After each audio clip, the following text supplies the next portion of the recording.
everybody. Welcome back to another episode. This morning, I was preparing for a reading with someone, and it kind of got me thinking. Denise, I know last time we talked about recommendations that we offer people to help best prepare for reading, and I thought it might be fun to kind of share what we do to kind of help prepare for a reading. So, uh, this is kind of a little. We'll start with something fun. So I'm going to start off right with what's the craziest thing you do to prepare for a reading? And I'll throw myself under the bus first. For me, I have to take a shower before every reading. If I have multiple readings in the day, then I don't take a shower before each one. I'll do another kind of cleansing. But I like to take a shower right before my first reading of the day. Kind of a cleansing and kind of a clearing episode, method. So what is the craziest thing you do? We'll start there. For me, I like to dance.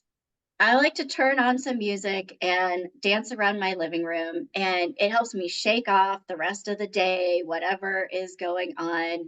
But it totally makes sense that you like to take a shower because it's very cleansing. And I think this is a great topic. I'm sure people want to know how do you get into this space? And Right. I was listening to a medium the other day who said it's like crossing over a line. Like I set up a line in my house, and when I walk over this line, I'm going into my medium space. And I wish I could say that it was that easy. I have my little routines that I go through, and often it starts with dancing. I love that. I absolutely love it. I hate to admit I'm not much of a Swiftie fan, or what I think that's what it's called, or what she's called, because it's just I'm a little older than that. But I'm pretty sure it's Taylor Swift who does "Shake It Off," and that is my absolute favorite song. It's something I recommend to people, and that's kind of what I like to do. I'll just kind of sit there and just shake. And yes, I may dance to that song sometimes too. So I hear you. It's that dancing, and it kind of gets the movement going. I love using rattles a lot of times when I'm kind of just doing a general clearing, and so it's kind of the same kind of idea. Is just kind of getting the energy ready, sort of. Mhm. Yeah, I Yeah. also have a sound bowl Ah, that I yes. will hit the chime, and that because of the sound, I think it cleanses the energy around and it makes space for the new energy coming in. Yeah, it really does. And I wanted to go back to what you mentioned from that one medium, because it's been a while since I've done this. But when I was first kind of exploring my gifts and kind of stepping into things, I would get very overwhelmed very easily. And I mean, I would always get scared of, I don't want to go around seeing dead people, so to speak. It was just kind of a little nerve-wracking. So I had gone to a class that actually talked about setting up a ritual to kind of signal that you're on, that you're ready. Mhm. Because I don't want to go into grocery stores and be like, hey, you, let's talk. You're dead. So and so wants to come over. That's just not me. So I would actually sometimes do kind of an open sign when I was going through some mediumship. So it's a little bit of a tangent, but when I was doing more mediumship, I would have an open sign that I kind of saw from convenience stores, but I would kind of mentally turn the open sign on. So I do love that, like an official go, Mhm. and then when I'm done is to kind of closed. Yes, that is really important too, having a process at the end so that you can close the connection so you don't have energy coming in. Because once you're open, it can come from other places too, besides just the animal that you're connecting to. And so I love that idea of closing it down. And for anybody who's listening that's an empath, you pick up on things from other people often, whether you want to or not. And so it's important to know that you have a choice and that you can turn it off and have some boundaries around that.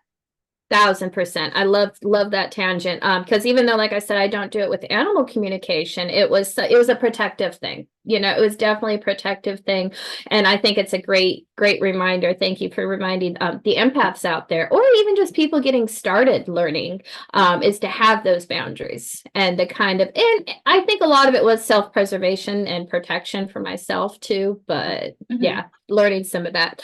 But let's get back to some of the stuff we do. So, what I usually do is when I get kind of the request for an appointment, we talked about the morning of I'll take a shower, and then I like to cleanse my area. We talked about using music, but I'll light incense or a candle specifically. Do you use any kind of cleansing before? I really don't.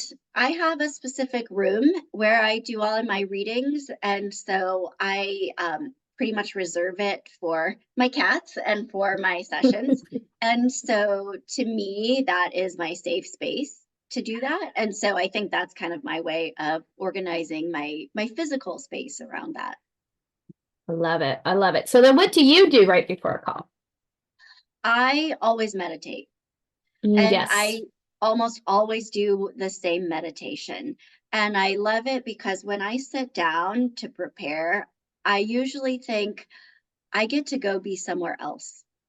Because what I'm doing is I'm raising my vibration and I get to meet the vibration of the animals that I'm going to talk to. Mm. And so I just love that idea. I always think I get to go be somewhere else. And so that's the most important thing.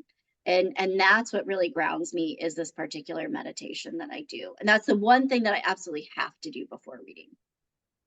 Yeah. Oh, that's a great point. Yeah. Meditating and actually I have a similar meditation, but mine changes a little bit each reading just slightly, and I'll kind of talk about why.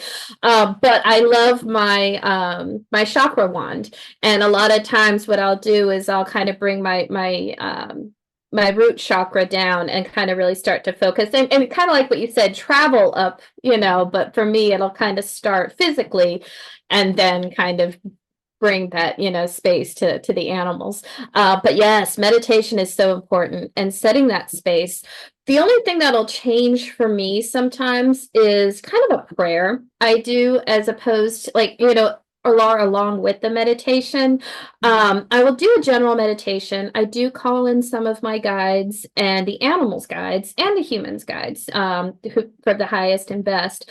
But sometimes I'll just start to free write like an intention, and what that does for me is it kind of actually even gives me a little bit of information. Like I'll call forth, like, what's going to help a lot of times is clarity, understanding. One of the things I had for a recent communication was just some help understanding the idiosyncrasies involved. And so like little words will kind of come in during that meditation, and it just kind of flows in, but it's almost like giving a word to what I feel is like the intention, Hmm. if that makes sense. I Yeah, hope that makes sense. I also always set an intention. I guess it's kind of like what you're saying, your prayer. I don't really call it a prayer, but um, it's usually the same, setting the intention that the reading's for the highest and greatest good.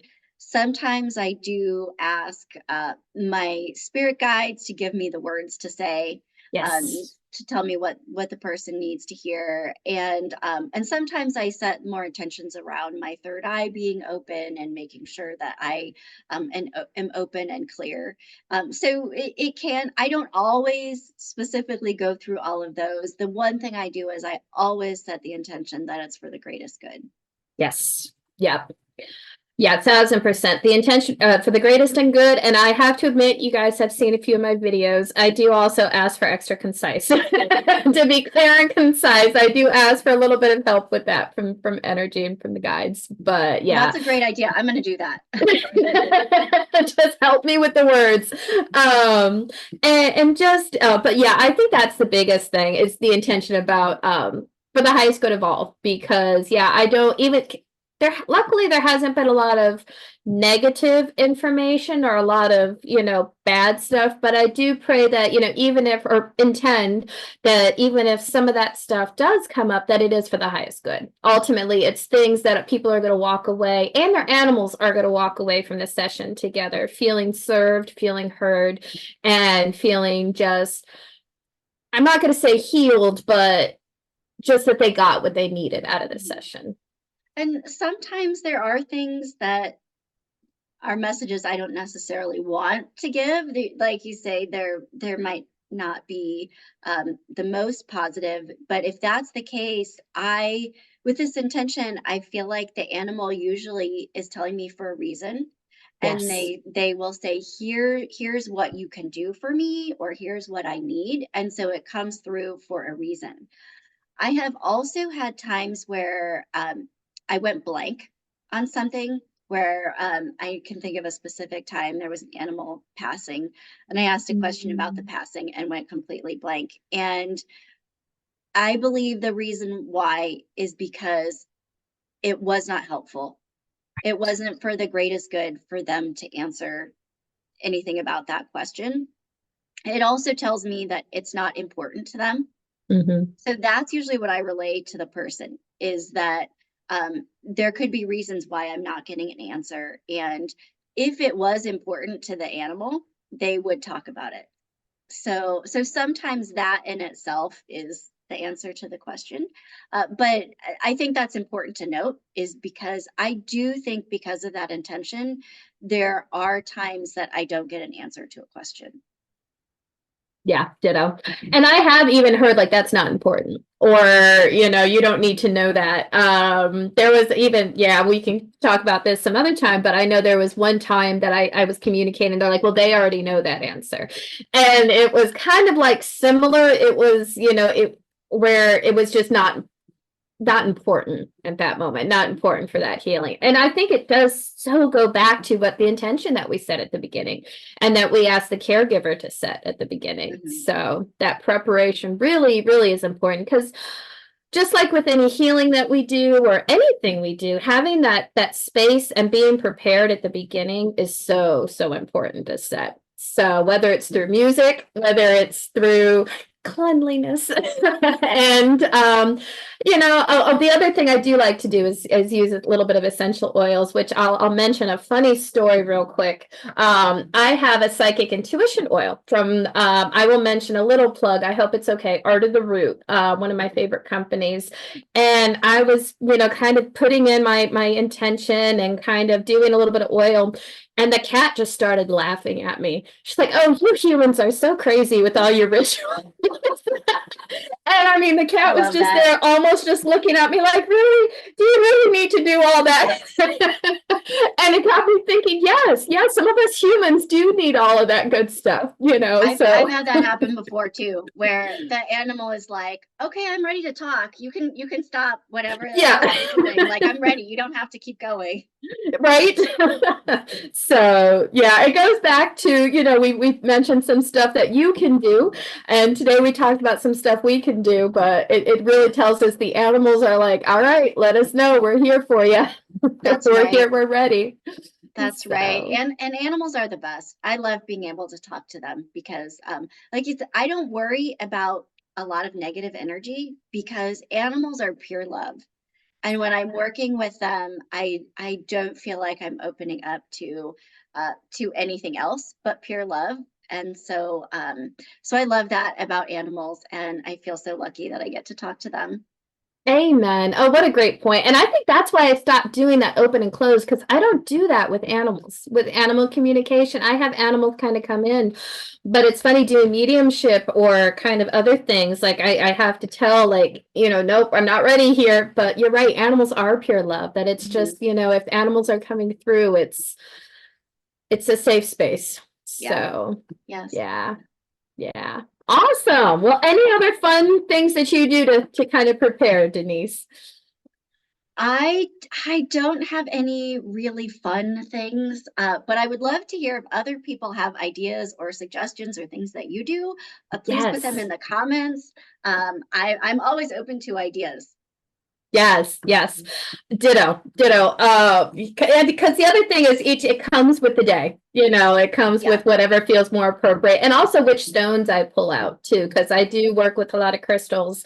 And depending on the client is kind of where I feel led and which stone I pull out. So yes, please share with us. Let us know if you guys do animal communication, kind of any tips or tricks that you do. I would love to know. So please comment below, and we'll talk to y'all next time.